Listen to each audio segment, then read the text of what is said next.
bersyukur ya Bapa, dan hati kami siap menerima kebenaran-kebenaran firman Allah. Di dalam nama Tuhan Yesus kami sudah berdoa, kami ucapkan syukur, dan kami sambut firman-Mu dengan sukacita. Haleluya. Amin. Puji Tuhan, saya persilahkan kembali duduk. Sekaliannya sidang jemaat yang dikasihi Tuhan. Salam sejahtera, salam persekutuan di dalam kasih Kristus bagi kita seluruh jemaat Tuhan. Saya sapa kita dengan kasih Kristus. Shalom. Lebih sukacita lagi, shalom. Ya, puji Tuhan, kiranya segala pujian, pengagungan dan penghormatan kita selayaknya kita persembahkan bagi Yesus kepala gereja yang sungguh mengasihi kita, yang oleh karena kasih rahmat dan kemurahan Tuhan kita boleh ada sebagaimana kita ada pada hari ini, di tengah-tengah ibadah kita, ibadah raya kita, sekaligus di tengah-tengah pesta Paskah kita. Oleh sebab itu saya juga menyapa kita sekaliannya dengan kasih Tuhan. Selamat Hari Paskah. Lebih lagi selamat Hari Paskah. Ya, kiranya Tuhan memberkati kita, biarlah berkat Paskah boleh menjadi milik saya dan saudara yang akan terus membangkitkan, menggairahkan semangat rohani kita untuk kita boleh terus semakin bertekun di dalam Tuhan. Saudara yang terkasih di dalam Kristus, sekali lagi hari ini bukan hanya sekedar ibadah raya kita yang akan memelihara kehidupan rohani kita yang selalu kita tekuni setiap minggunya, tetapi sehubungan hari ini juga sekaligus kita merayakan hari raya Paskah. Ya, 2 hari yang lalu saudaraku, ya pada hari Jumat, ya Jumat Agung, kita boleh merayakan hari kematian Yesus 2000 tahun yang lalu di Golgota.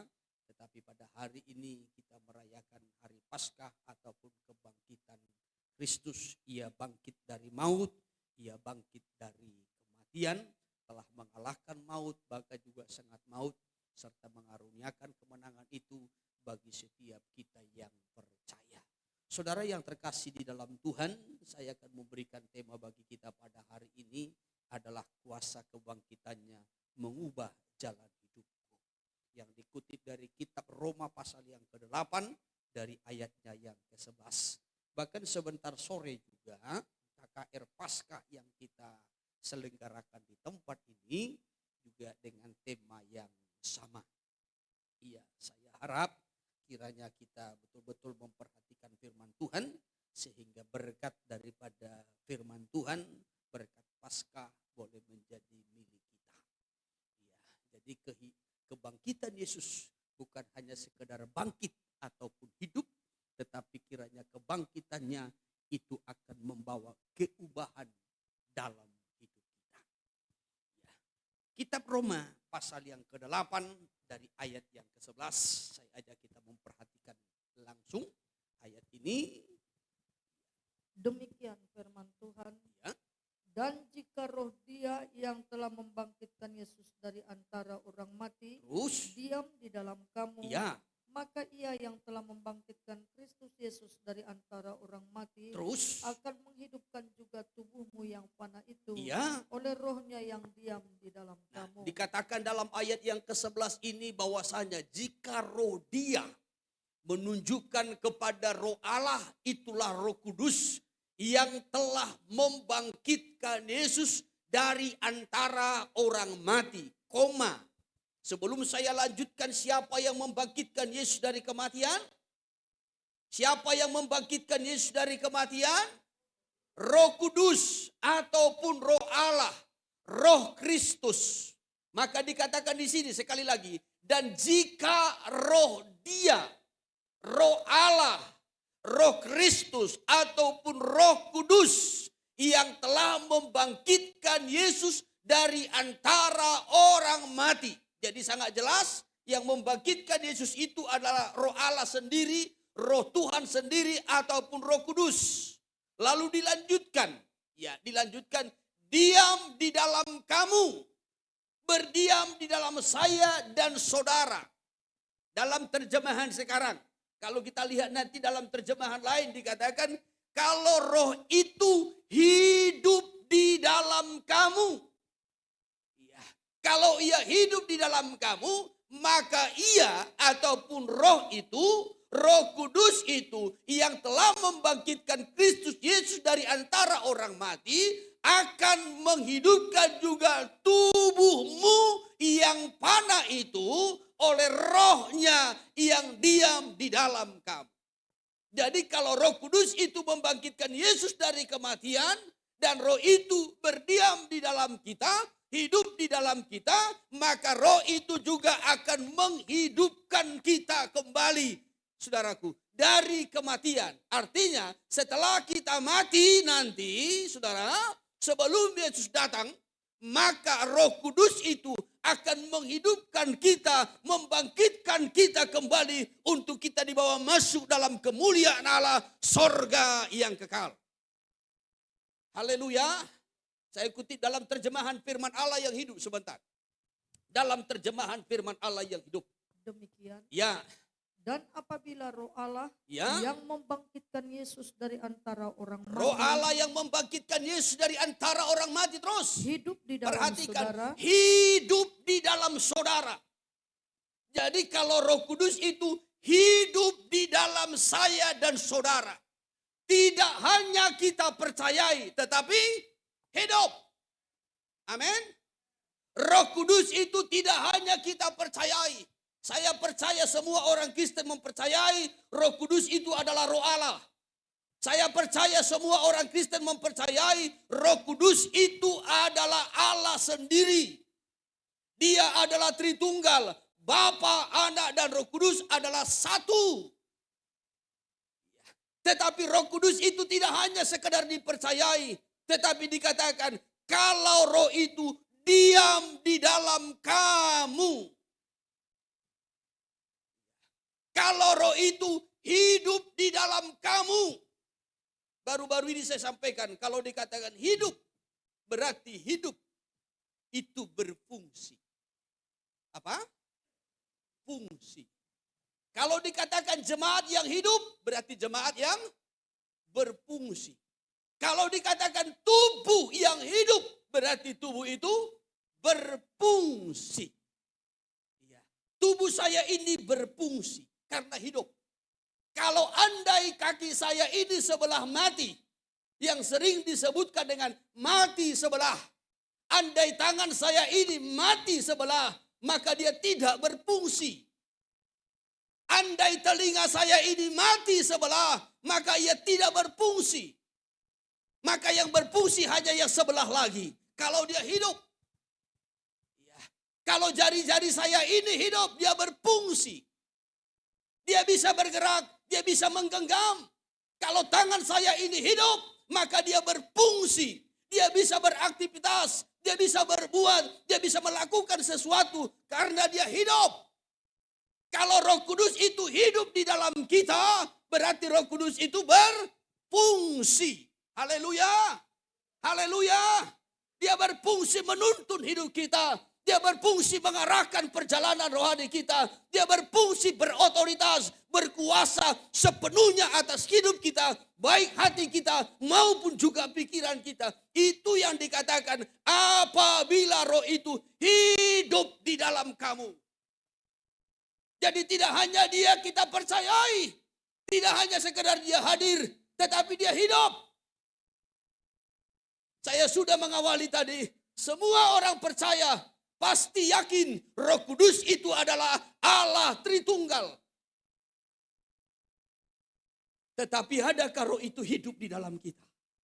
Kalau dia hidup di dalam kita, berarti roh itu berfungsi. Haleluya. Oleh sebab itu, kalau roh itu hidup di dalam kita, maka ia akan menghidupkan tubuhmu sesudah kematian, katanya. Coba sekali lagi, ayat 11. Dan apabila roh Allah yang membangkitkan Yesus dari antara orang mati Terus. hidup di dalam saudara, Hidup di dalam saudara maka terus. dengan perantaraan roh ini juga ia akan menghidupkan kembali tubuh saudara yang panah Ya. sesudah saudara mati. Iya, maka roh itu juga akan menghidupkan kembali tubuhmu yang panah sesudah kematian.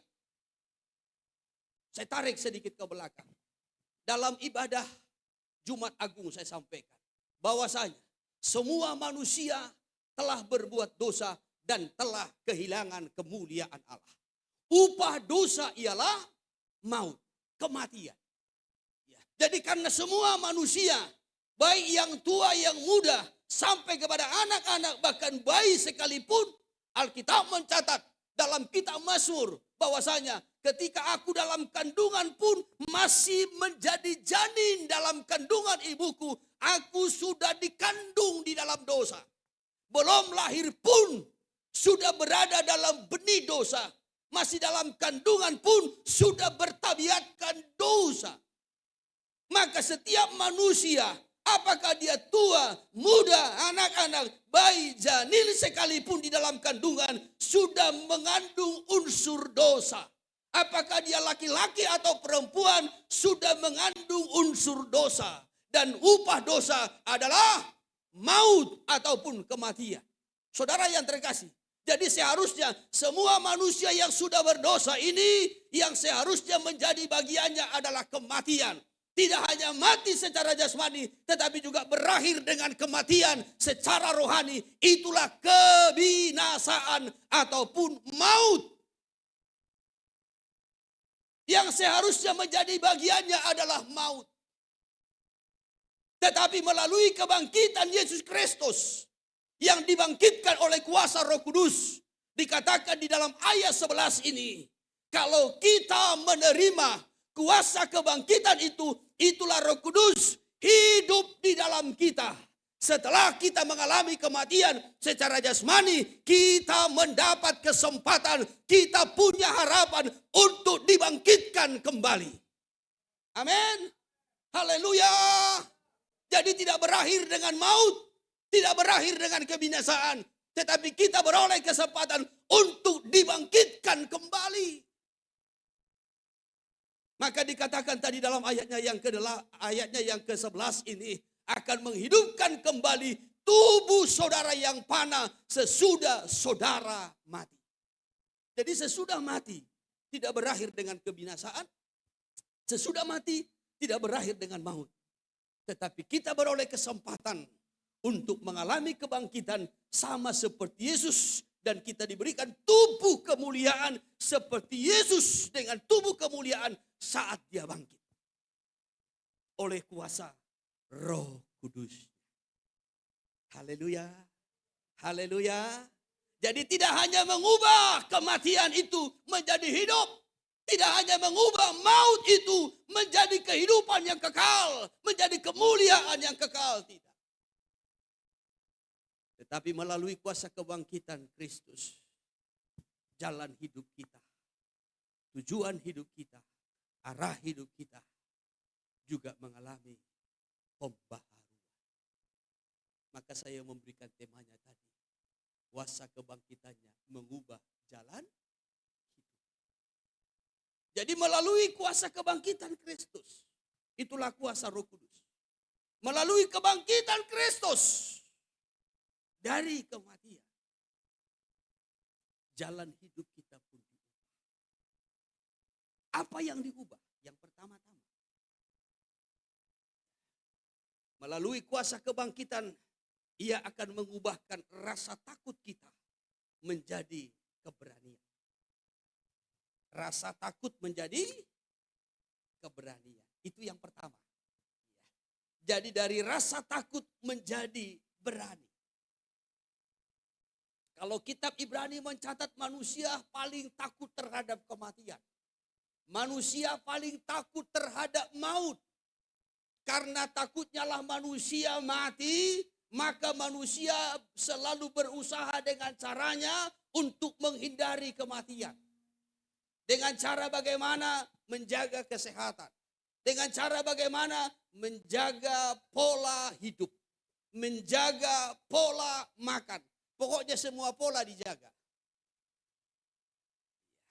Supaya bisa umur panjang. Lanjut umur. Kenapa? Karena takutnya dengan kematian. Karena takutnya lah dengan kematian ketika manusia itu sakit. Dia rela mengorbankan segalanya. Dia rela menjual tanahnya. Dia rela menjual ladangnya. Dia rela menjual rumahnya. Dia rela menjual fasilitasnya. Dia rela menghabiskan segala sesuatunya. hanya untuk hidup. Sebab manusia paling takut dengan kematian. Tetapi ketakutan di sini bukan hanya takut terhadap setan, tidak hanya takut terhadap hantu, tidak hanya takut terhadap kematian, tidak hanya takut terhadap penyakit. Saudara perhatikan, ketika Yesus ditangkap, lalu disalibkan. Setelah itu mati di kayu salib dan dikuburkan.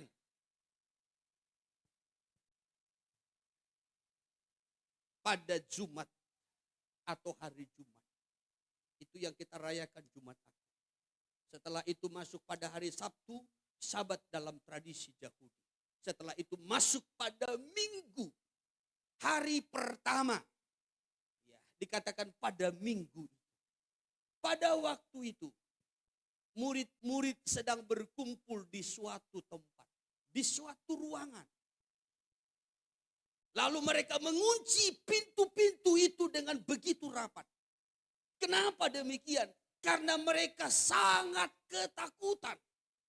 Bukan hanya kesedihan yang melanda mereka sebab guru ataupun Tuhannya itu sudah mati. Tetapi mereka, saudaraku, mengalami rasa takut.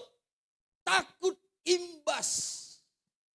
Ya, sekali lagi, takut dari imbas penangkapan Yesus ataupun kematian Yesus. Mereka menjadi sasaran orang lain.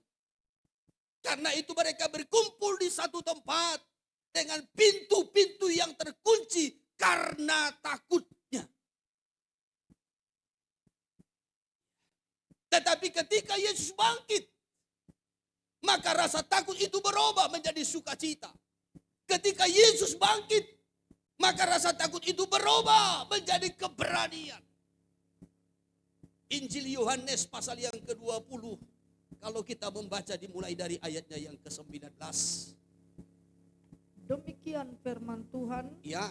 Ketika hari sudah malam pada hari pertama minggu itu, Ya. berkumpullah murid-murid Yesus di suatu tempat dengan pintu-pintu yang terkunci. Berkumpullah murid-murid Yesus di suatu tempat dengan pintu-pintu yang terkunci. Kenapa sampai mereka mengunci pintu-pintu itu? Karena rasa takut. Coba terus. Karena mereka takut kepada orang-orang Yahudi. Iya, karena rasa takutnya. Imbas dari penangkapan Yesus. Imbas dari kematian Yesus. Mereka takut. Takut kena sasaran. Takut mereka ditangkap seperti Yesus. Lalu disalibkan seperti Yesus.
Kalau dalam keluarga mungkin namanya KDRT ya. Tapi ini bukan KDRT, KDBP. Ya. Kekerasan dalam berpacaran. Sudah mengalami perlakuan yang kasar. Uangnya pun habis. Aku pernah pacaran, ya, aku mengalami kekerasan. Bukan hanya kekerasan saja, ya, belum jadi istrinya pun, ya, sudah ditinju, sudah bonyok di sini, bonyok di mana-mana. Uangku habis, sehingga takut kembali untuk mencoba. Ya, ku tetapkan dalam hatiku, mulai dari sekarang, aku tidak akan mau lagi pacaran. Karena rasa takutnya. Bukan karena keputusan yang diambil untuk melayani Tuhan. Kecuali keputusan diambil untuk melayani Tuhan kan.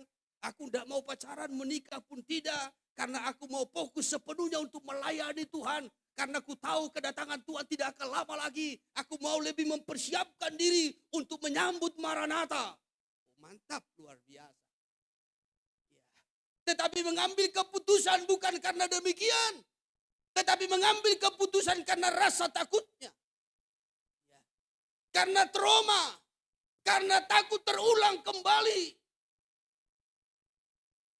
Rasa takut itu membayangi. Rasa takut bukan hanya di kehidupan orang-orang muda. Banyak orang tua juga mengalami rasa takut. Ya. Takut melihat bagaimana anak-anaknya kelak. Sekarang saja kulihat anak-anakku ini sudah tidak karuan. Apalagi 2 tahun lagi, apalagi 3 tahun lagi, apalagi 5 tahun lagi, apalagi 10 tahun lagi. Sekarang saja aku sudah ditinggal-tinggalkannya. Sekarang saja profilnya bukan lagi fotoku, kata bapaknya. Tetapi sudah foto pemuda Korea.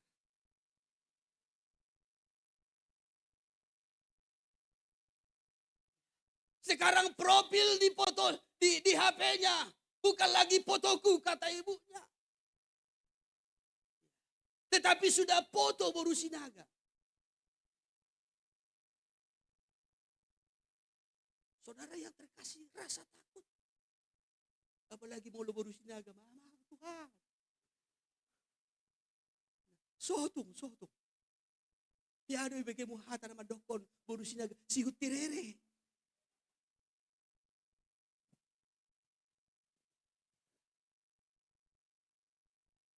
Karena takutnya. Jadi rasa takut bukan hanya takut kepada hantu, takut kepada kematian, takut terhadap penyakit. Ya, sedikit seperti beda perasaan pada kesehatannya, pada tubuhnya. Langsung yang dibayangannya itu adalah kematian, maut. Tidak hanya rasa takut terhadap.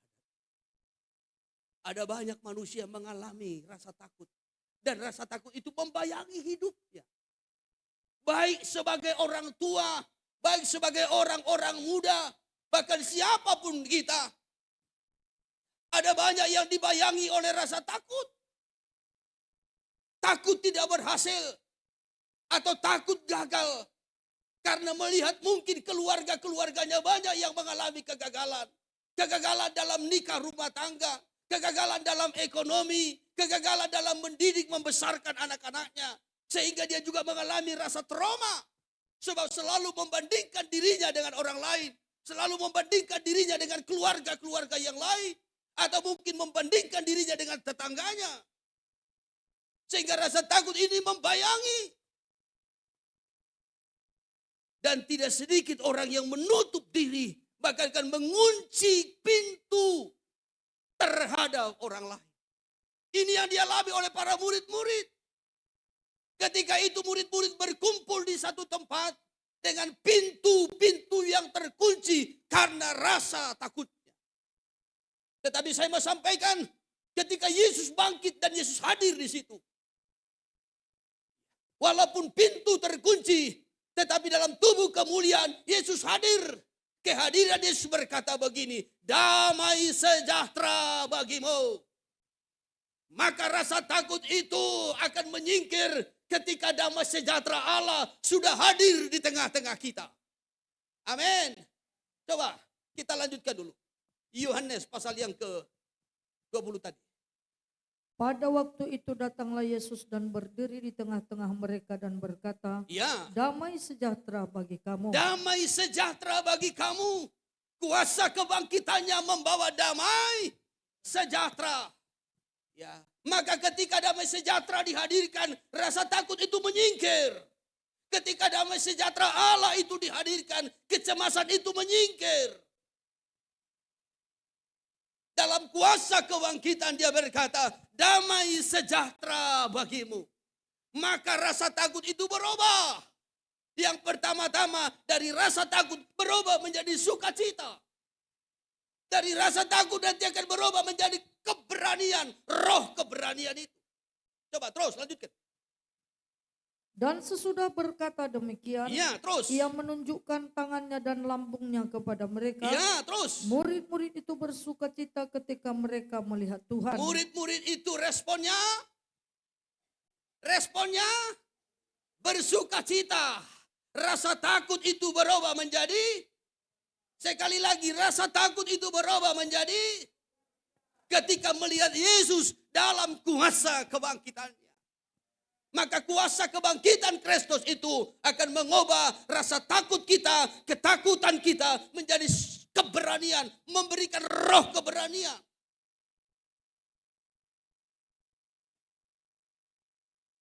Ketika mereka takut, sampai mereka mengunci pintu, menutup diri terhadap yang lain, tertutup terhadap yang lain.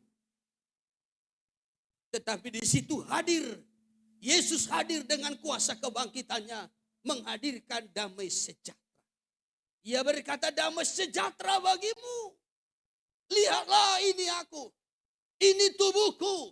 Lihatlah tangan dan kakiku bekas paku. Lihatlah bekas luka di tubuh. Ketika Yesus berkata demikian dan menunjukkan dirinya yang telah bangkit, bersukacitalah mereka. Lalu berlanjut, tidak berhenti sampai di situ. Jadi tidak hanya sekedar mengubah rasa takut itu menjadi sukacita, tetapi mengubah rasa takut itu menjadi roh keberanian. Terus, lanjutkan. Maka kata Yesus sekali lagi, Ya, damai sejahtera bagi kamu. terus. Sama seperti Bapa mengutus aku, Ya, demikian juga sekarang aku mengutus kamu. ya. Maka sekali lagi Yesus berkata, tidak hanya berhenti sampai kepada sukacita. Dia berkata, damai sejahtera bagimu. Dia hadirkan roh damai sejahtera itu. Lalu dia lanjutkan, sama seperti Bapa mengutus aku, maka aku pun mengutus kamu. Supaya kamu pergi, saksikanlah, beritakanlah, sampaikanlah kepada dunia bahwasanya aku telah bangkit. Kuasa kebangkitan itu menghidupkan kembali. Lalu di ayat berikutnya dia berkata kepada mereka, terimalah Roh Kudus. Lalu Yesus mengembusi mereka, terima Roh Kudus, terima Roh Kudus. Roh Kudus itu adalah kuasa kebangkitan Kristus. Tadi sudah sampaikan dari Roma pasal 8, kuasa yang membangkitkan Kristus adalah kuasa Roh Kudus. Maka dalam Injil Yohanes ini Yesus berkata, terimalah Roh Kudus. Terimalah kuasa kebangkitan. Ketika kita menerima Roh Kudus, kuasa kebangkitan itu, maka Roh itu akan memberikan kepada kita keberanian, kesanggupan. Dalam Kisah Rasul pasal yang keempat, dalam ayatnya yang ke-31 itu dikatakan, maka berdoalah mereka. Ketika mereka berdoa, maka goyanglah tempat mereka berdoa itu. Lalu mereka penuh dengan Roh Kudus. Sesudah itu mereka berangkat memberitakan Injil dengan rasa takut berubah menjadi berani. Ketakutan diubah menjadi keberanian. Sehingga ada keberanian. Karena Roh Kudus, kuasa kebangkitan itu sudah hidup di dalam kita, memenuhi kita, kita alami. Ketika saya dan saudara mengalami kuasa kebangkitan itu, maka rasa takut itu akan berubah menjadi sukacita. Dari sukacita dia meningkat menjadi keberanian untuk bertindak, untuk melakukan segala sesuatu, untuk melakukannya dengan iman.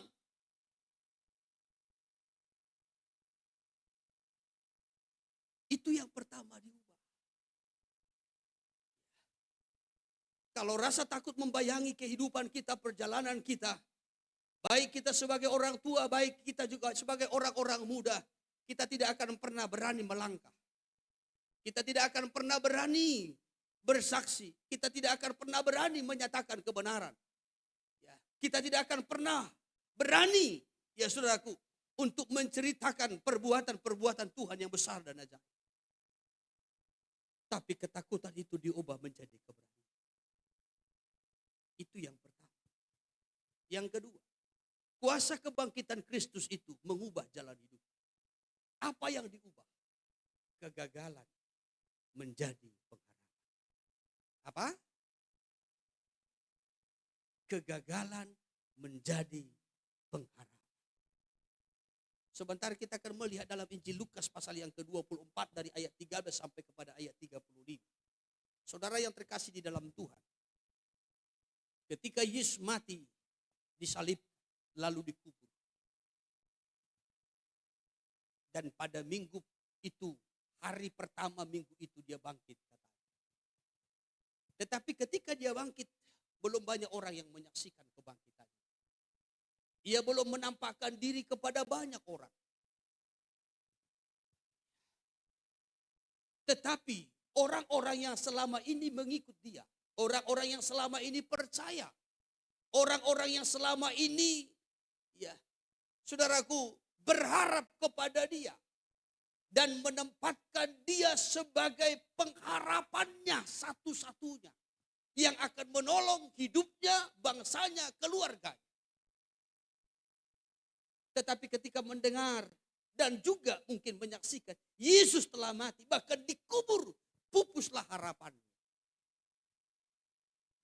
Hilanglah gairahnya, patahlah semangat. Karena itu ada dua orang murid ya. Dua orang murid. Karena mereka dalam suasana kecewa. Dalam keadaan mereka putus asa.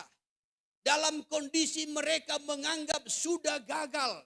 Tidak lagi ada harapan. Maka mereka berangkat dari Yerusalem ke satu desa yang kecil namanya Emmaus. Mereka meninggalkan Yerusalem. Padahal Yerusalem itu adalah kota, pusat. Di sanalah tempat pertemuan. Ya. Semua umat Tuhan dari segala penjuru, dari seluruh perantauan, mereka datang ke Yerusalem untuk beribadah. Yerusalem itu adalah pusat ibadah. Yerusalem tempat perkumpulan. Di sana orang-orang yang rohani berkumpul, memuji, memuliakan Tuhan, meninggikan Tuhan. Bahkan juga di hari-hari raya, orang-orang akan datang dari perantauan berkumpul di Yerusalem. Tetapi mengingat Yesus sudah mati, sudah dikubur, maka dua murid ini kecewa. Mereka meninggalkan Yerusalem, lalu mereka pergi ke Emmaus. Orang-orang yang kecewa seringkali meninggalkan pusat ibadah. Orang-orang yang kecewa, yang tawar hati, orang-orang yang merasa dirinya gagal, seringkali meninggalkan pusat ibadah, pusat pelayanan.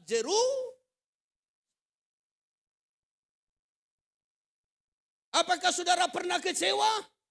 Apakah saudara pernah merasa dirimu gagal? Apakah saudara pernah merasa dirimu tidak lagi ada harapan untuk maju, untuk meningkat, untuk berkembang? Sehingga engkau meninggalkan Yerusalem. Yerusalem di sanalah bait suci, di sana sinagog, di sana tempat beribadah, di sana tempat melayani. Itu ditinggalkan kedua murid ini. Karena kecewa. Sebab tidak lagi ada harapan. Yesus sudah mati. Maka dalam perjalanan ke Emmaus menjelang sore, mereka bercakap-cakap. Bagaimana nasib kita? Bagaimana ini kelanjutannya? Yesus yang kita harapkan ini sudah mati. Tanpa disadari mereka berdua, Yesus hadir di tengah-tengah mereka. Seakan-akan ada orang yang sedang berjalan, bergabung dengan mereka berdua. Lalu sambil bercakap-cakap, Yesus bertanya, apa yang sedang kalian bicarakan? Mereka tidak mengenal Yesus karena Yesus sudah dalam tubuh kemuliaan. Mungkin selama ini mereka melihat Yesus itu pakaiannya seperti gembel.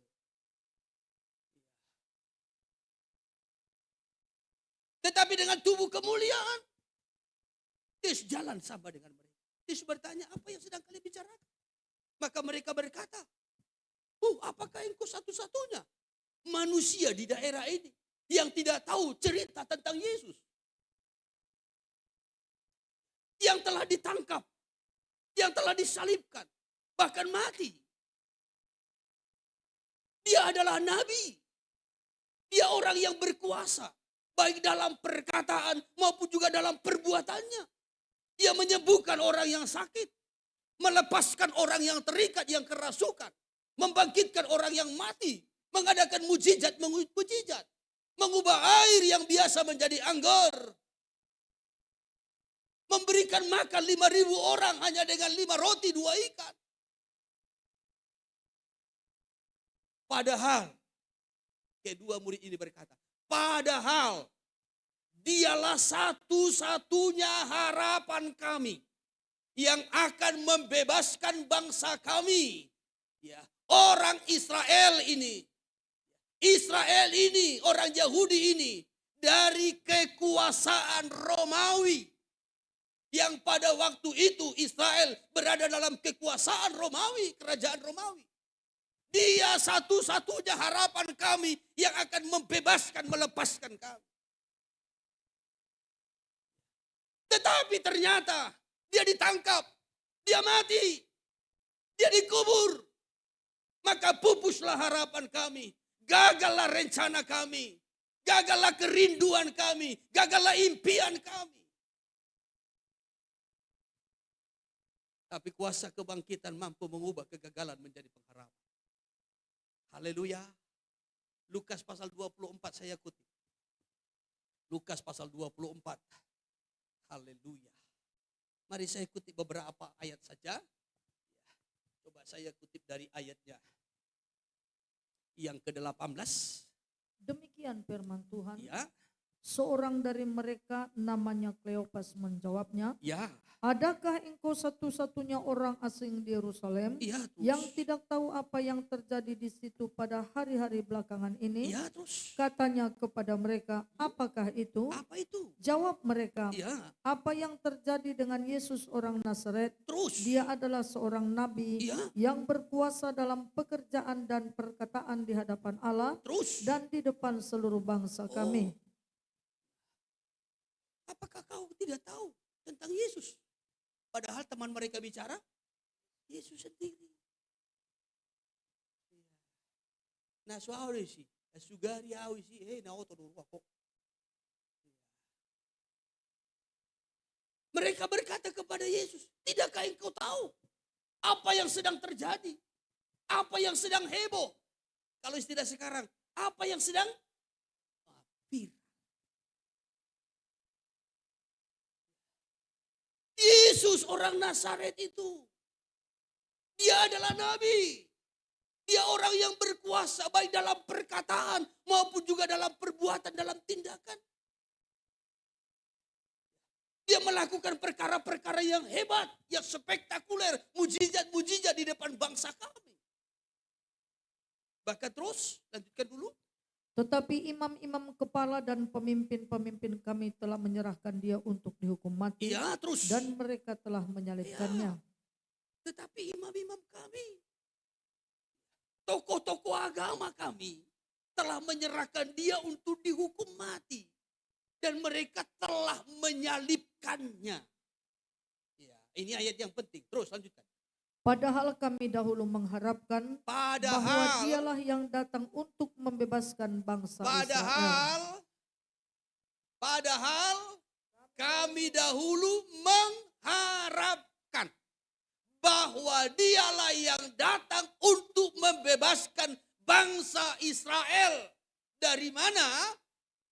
Dari kekuasaan Romawi. Karena pada masa itu Israel berada dalam kekuasaan Roma. Jadi mereka sangat mengharapkan Yesus itu tampil sebagai raja. Seperti Raja Daud, seperti raja-raja dulu yang ada di Israel. Sehingga Israel itu tidak dalam kekuasaan bangsa lain atau kerajaan lain. Itu harapannya. Ya. Tetapi apa yang diharapkan itu justru sebaliknya. Diharapkan mereka mengalami kelepasan. Ya. Mereka berharap mengalami kemajuan, perkembangan. Justru yang dialami adalah kegagalan. Kematian. Kekecewaan. Saudara yang terkasih di dalam Tuhan, bukankah kita juga sering mengalami kegagalan? Yang kita harapkan tidak terjadi. Justru yang kita harapkan mengecewakan. Mungkin orang tua berharap anaknya itu menjadi pembawa kemuliaan baginya. Yang membawa namanya. Aku berharap anakku ini satu-satunya yang akan membawa nama. Ikut si buang guar hudo huamak. Kira-kira begitu kalau orang Batak. Holako dona huarapko. Anggu abang mi dodo kakak mi. Nungasai be. Sudah selesai. Abangmu dengan kakakmu rasanya sudah selesai. Aku pun tidak bisa lagi mengatasinya. Sudahnya ku nasihati, sudahnya ku doakan, sudahnya ku pergumulkan, sudahnya ku puasakan kepada setiap orang ku minta topangan doa. Tetapi toh juga gak berubah. Hanya kau satu-satunya harapanku amang. Yang akan membawa namaku, si buang guar. Polako doinang, buru hasiaku. Nah harapon ikut si buang guar. Kira-kira begitu. Tetapi justru yang dialami kekecewaan. Maka dua murid itu meninggalkan Yerusalem. Mereka bertolak ke Emmaus. Karena kecewanya. Dia tinggalkan Yerusalem. Pusat ibadah. Pusat pelayanan. Tempat perkumpulan raya. Karena merasa kecewa. Gagal. Harapannya sudah pupus. Tetapi dari kegagalan menjadi pengharapan. Ketika Yesus tampil di tengah-tengah kedua murid itu dan berbicara. Mulailah Yesus menyampaikan nubuatan-nubuatan para nabi dalam perjanjian lama. Mereka juga belum mengerti. Sehingga sampailah di Emmaus. Singkat cerita, mereka singgah di satu tempat, satu rumah.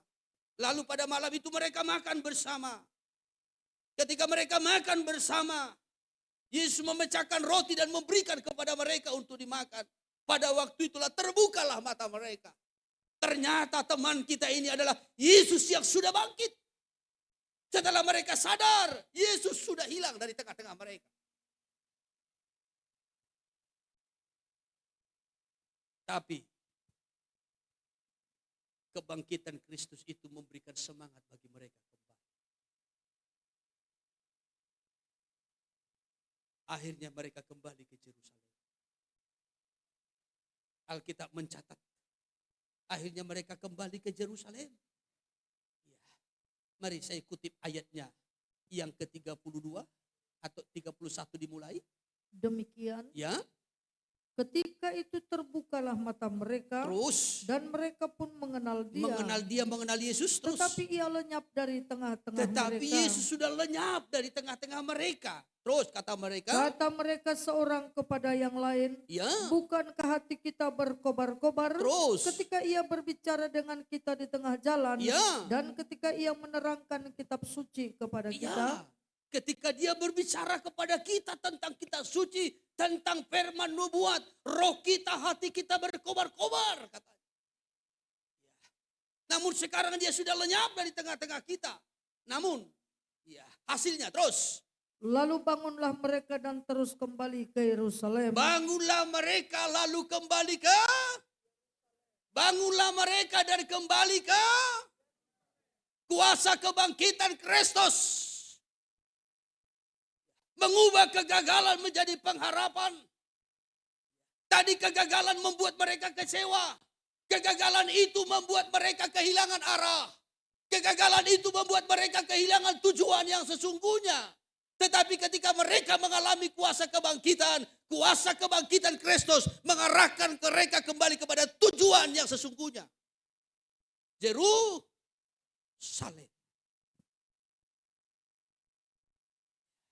Yerusalem. Apakah kita juga mengalami kekecewaan? Walaupun mungkin kekecewaan kita berbeda-beda. Ada yang kecewa karena keluarganya. Ada yang kecewa karena anak-anaknya. Ada anak yang kecewa karena orang tuanya. Ada orang yang kecewa karena kondisi ekonominya. Ada orang yang kecewa karena fisiknya. Ada orang yang kecewa. Mungkin karena temannya. Karena keluarganya. Ada orang yang kecewa. Mungkin karena sesama. Apakah sesama jemaat, sesama pelayan. Tapi saya mau sampaikan kuasa kebangkitan Kristus. Dapat mengubah kegagalan itu. Kekecewaan itu menjadi pengharapan. Haleluya. Haleluya. Sehingga mereka kembali ke Yerusalem. Saat mereka kembali ke Yerusalem, mereka bertemu dengan murid-murid yang juga sudah mengalami pengalaman yang sama. Mengalami perjumpaan dengan Yesus yang sudah bangkit. Sudah sama-sama mengalami kuasa kebangkitan. Dan itu membuat mereka bergairah. Membuat mereka makin bertekun. Membuat mereka makin berani. Bahkan membuat mereka memiliki satu tujuan.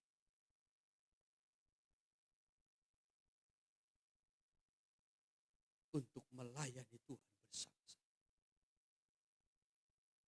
Kuasa kebangkitan mengubah jalan hidup. Apa yang diubah?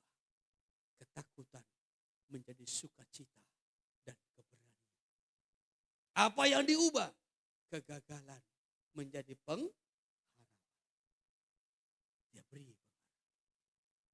Yang ketiga, kuasa kebangkitan Kristus mengubah hidup yang dikuasai dosa menjadi hidup yang kudus. Hidup yang dikuasai dosa menjadi hidup yang kudus. Melalui kuasa kebangkitan. Saya kutip sebentar kita 1 Petrus pasal 1 dari ayatnya yang ketiga sampai ayat 5. 1 Petrus pasal 1 ayat 3 kita awali. Terpujilah Allah. Demikian firman Tuhan. Ya. Terpujilah Allah dan Bapa Tuhan kita Yesus Kristus. Ya. Yang karena rahmat-Nya yang besar telah melahirkan kita kembali. Telah melahirkan kita kembali. Oleh kebangkitan Yesus Kristus dari antara orang mati. Melalui kebangkitan Yesus Kristus dari antara orang mati. Kepada suatu hidup yang penuh pengharapan. Kepada suatu hidup yang penuh dengan pengharapan. Ya, saya tekankan dulu sedikit ayat 3 ini. Dikatakan begini. Terpujilah Allah dan Bapa Tuhan kita Yesus Kristus. Yang telah melahirkan kita kembali melalui rahmat-Nya yang besar. Melahirkan kembali, menciptakan kita kembali. Melahirkan kita kembali ini artinya lahir baru.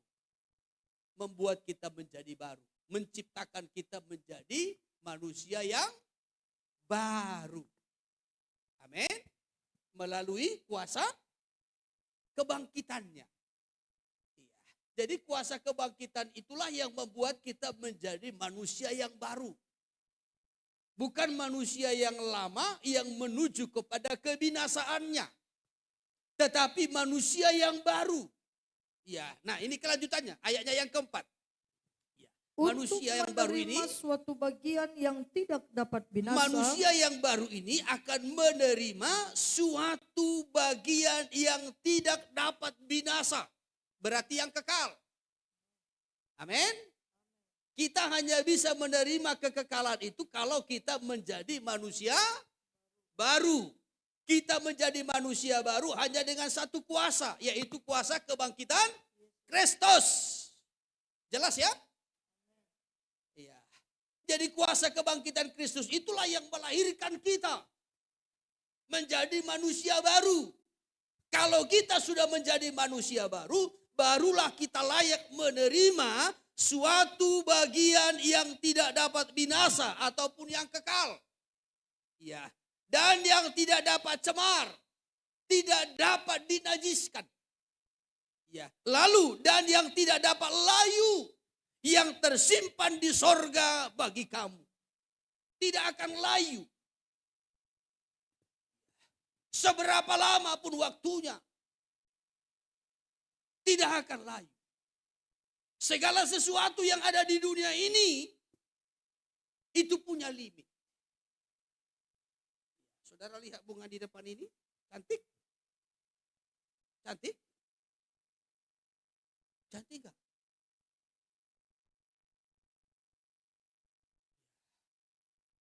Tapi ini lebih cantik ketika kemarin baru dibeli. 5 tahun lagi enggak begini lagi cantiknya ini. Apalagi kalau 10 tahun lagi.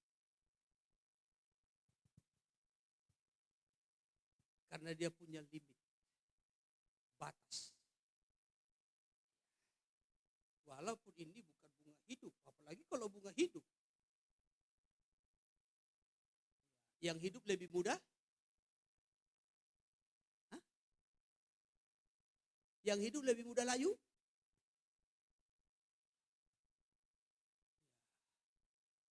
Yang hidup lebih mudah layu.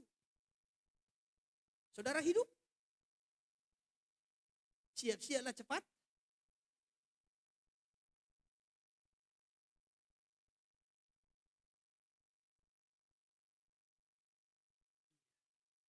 Maka tiga kali sehari seperti makan obat. Dia berkaca terus. Kaca terus. Aduh bintik, bintik, kerut, bintik, kerut, bintik. Selalu. Dia pertebal sedikit untuk menutup kerut. Tanpa sadar dia kena sinar matahari, keringatan.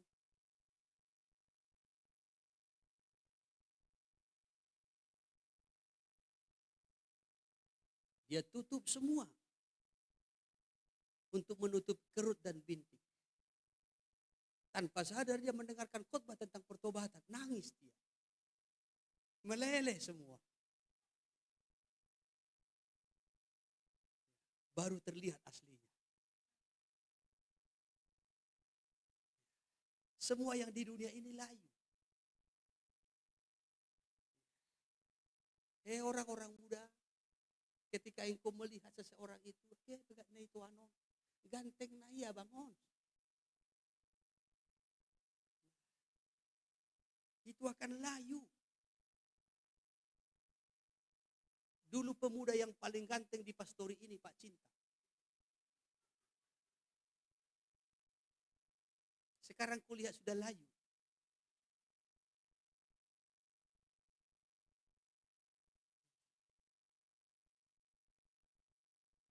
Dulu suka dia nemanin ibu masak di dapur.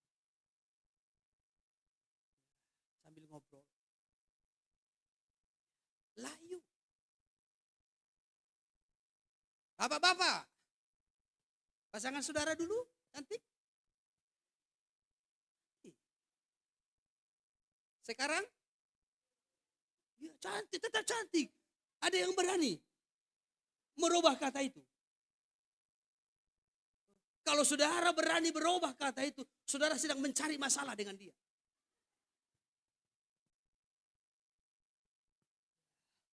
Saudara boleh mencari masalah dengan yang lain, tapi jangan dengan istri.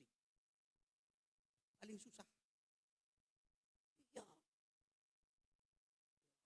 Saudara cari masalah dengan istri. Saudara bangun dari tempat tidur dia begini. Di sampingmu dia ada.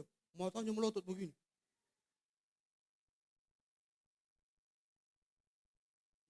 Apalagi dengan rambutnya yang. Saudara pergi ke dapur, dia ada di situ? Ada? Saudara pergi ke dapur, dia ada? Sedang masak.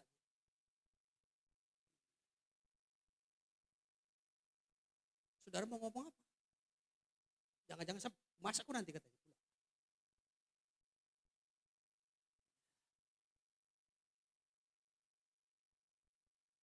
Masih cantik pasangannya? Amin. Amin. Karena tidak berani merubah itu.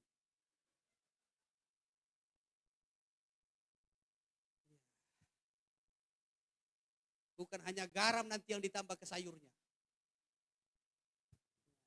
Bisa yang lain ditambah. Masih cantik pasangannya? Mulai serak-serak basah. Masih ganteng suaminya? Ibu-ibu masih ganteng suaminya? Amin. Karena ini bulan muda kan? Takut nanti tidak setorannya.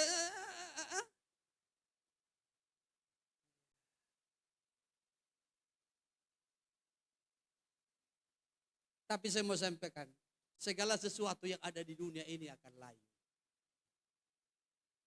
Oleh sebab itulah, segala sesuatu yang tidak akan layu, yang tidak akan berubah oleh karena waktu, hanya ada di satu tempat. Sorga mulia. Yang tersimpan di sorga bagi kita. Tapi untuk mencapai itu, untuk merebut itu, kita harus menjadi manusia baru, ciptaan yang baru. Yang dilahirkan melalui kuasa kebangkitan Kristus, kuasa Roh Kudus. Yesus berkata kepada Nikodemus dalam Yohanes pasal yang ketiga, apa yang dilahirkan dari daging adalah daging. Tubuh jasmani kita ini dilahirkan dari orang tua kita secara jasmani. Tetapi hati kita, roh kita, ini hanya dapat diperbarui menjadi manusia yang baru. Batinia kita ini menjadi baru kalau kita dilahirkan dari Roh Allah. Dari Roh Kudus. Itulah kuasa kebangkitan Kristus. Jadi melalui kuasa kebangkitan Kristus, kita diciptakan. Kita mendapat kesempatan untuk menjadi manusia yang baru. Dalam kitab Korintus dikatakan, andai Kristus tidak dibangkitkan, sia-sia kamu percaya. Bukan hanya sia-sia kamu percaya, andai Kristus tidak dibangkitkan, kamu tetap hidup di dalam dosa. Tetapi karena Yesus dibangkitkan dari kematian, dia hidup kembali, maka melalui kebangkitannya kita diciptakan menjadi manusia yang baru.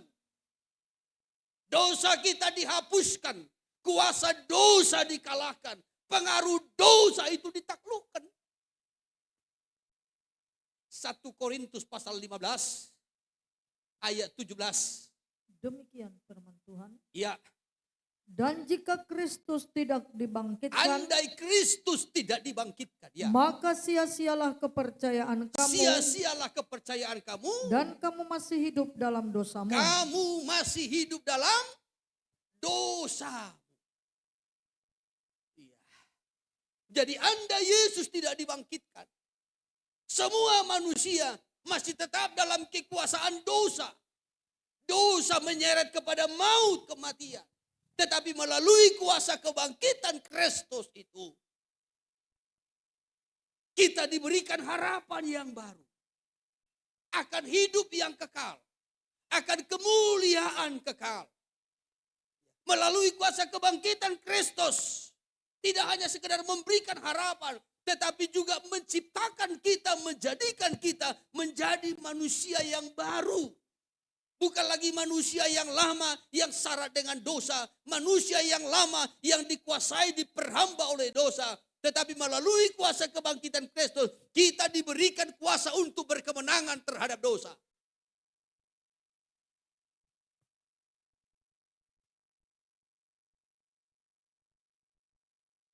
Kalau kita sudah diciptakan menjadi manusia baru, maka kita layak akan menerima bagian yang tidak dapat binasa. Bagian yang kekal, yang tidak layu, yang tidak cemar oleh apapun. Yang disediakan bagi saya dan saudara di sorga yang kekal. Haleluya. Itu yang ketiga. Yang keempat, yang terakhir. Kuasa kebangkitan Kristus mengubah tujuan hidup kita. Kuasa kebangkitan Kristus mengubah tujuan hidup kita. Galatia pasal yang kedua dari ayatnya yang ke-20. Galatia 2 ayat yang ke-20. Ya. Namun aku hidup, Terus? tetapi bukan lagi aku sendiri yang hidup, Ya. melainkan Kristus yang hidup di dalam aku. Kristus yang hidup di dalam aku terus. Dan hidupku yang kuhidupi sekarang di dalam daging Ya, terus? adalah hidup oleh iman dalam Anak Allah Ya. yang telah mengasihi aku Terus? dan menyerahkan dirinya untuk aku. Iya, perhatikan supaya kita paham. Dikatakan begini dalam ayat yang ke-20. Namun aku hidup, tetapi bukan lagi aku sendiri yang hidup. Bukan lagi aku sendiri. Melainkan Kristus yang hidup di dalam. Jadi di dalam diri kita ini bukan lagi kita sendiri yang hidup. Tetapi Kristus yang sudah bangkit dari kematian itu, dialah yang hidup di dalam kita. Sebelum dia yang bangkit itu hidup di dalam kita, kita hidup sendiri. Dengan tujuan kita sendiri. Kalau kita hidup sendiri, bukan Kristus yang hidup di dalam kita. Kalau diri kita sendiri, manusiawi kita, tujuan kita apa? Tujuan manusia tanpa Kristus. Itu Galatia pasal 5 ayat 19, 20 sampai 21. Apa tujuan manusia itu dalam hidupnya? Yaitu kesenangan, kepuasan, kenikmatan. Maka dikatakan di situ perbuatan daging telah nyata. Dimulai di teter. Yang pertama, percabulan, kecemaran, hawa nafsu, terus nafsu jahat, penyembahan berhala, sihir, perseteruan, perselisihan, iri hati, amarah, kepentingan diri sendiri, dan seterusnya. Itu manusiawi. Itu diri kita. Jadi kalau diri kita ini saja, tujuan kita untuk mencari kesenangan diri kita.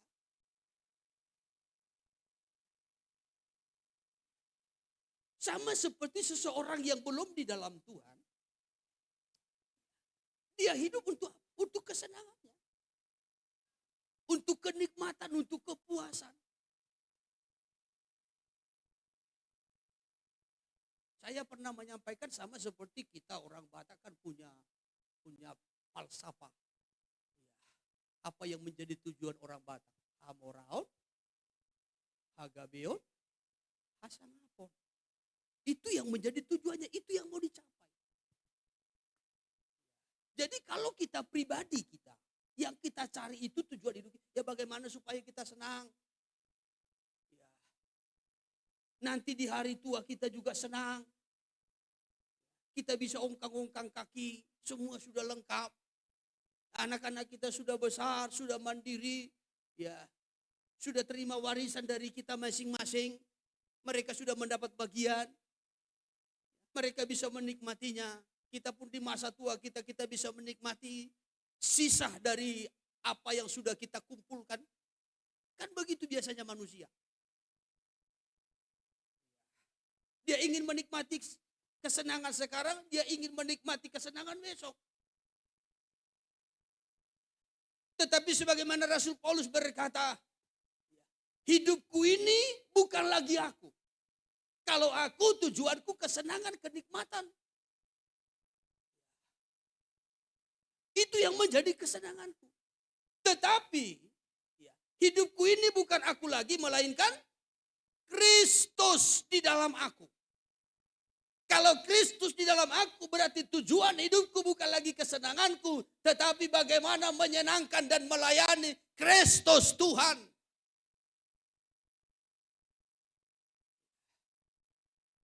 Jadi yang dimaksudkan dengan ayat ini, saudaraku, aku bukan lagi mencari kesenanganku, aku bukan lagi mencari kepuasanku.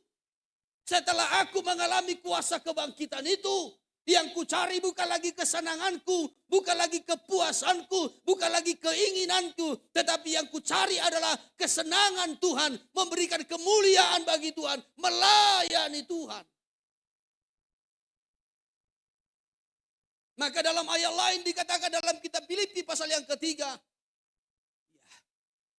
yang kuingini hanya satu, kata Paulus, mengenal Dia dan kuasa kebangkitannya, supaya aku pun sama seperti Dia. Jadi yang ku cari bukanlah kesenanganku sendiri, kepuasanku, keinginanku yang harus terpenuhi, yang harus tercapai, tidak. Tetapi yang ku cari adalah bagaimana menyenangkan Tuhan, bagaimana melayani Tuhan, bagaimana memuliakan Tuhan. Ini orang-orang yang mengalami kuasa kebangkitan. Dia tidak berfokus lagi kepada dirinya, melainkan dia berfokus sepenuhnya bagaimana Tuhan dipermuliakan. Haleluya. Maka tujuan hidup kita, pola pandang kita, konsep kita benar-benar berubah kalau kita mengalami kuasa kebangkitan Kristus. Kita tidak lagi mencari perhatian orang lain kepada diri kita. Kita tidak lagi menginginkan orang lain fokus kepada diri kita. Tetapi bagaimana kita mengarahkan orang lain berfokus kepada Kristus. Bagaimana kita mengarahkan seluruh hidup kita ini fokus kepada Kristus.